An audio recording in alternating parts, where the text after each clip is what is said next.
Sa loob po ng halos 112 taon, pinuspos ng ating Panginoong Diyos ng pagtatagumpay ang kanyang iglesia sa lahat ng larangan ng mga gawain nito.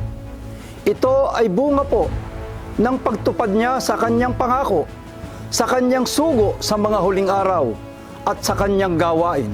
Sa pagsapit po ng ika-112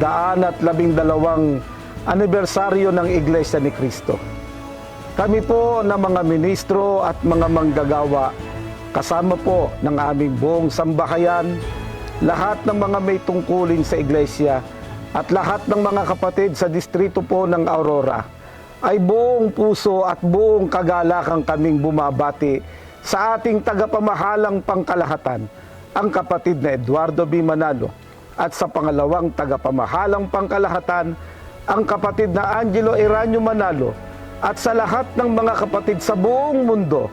Happy 100!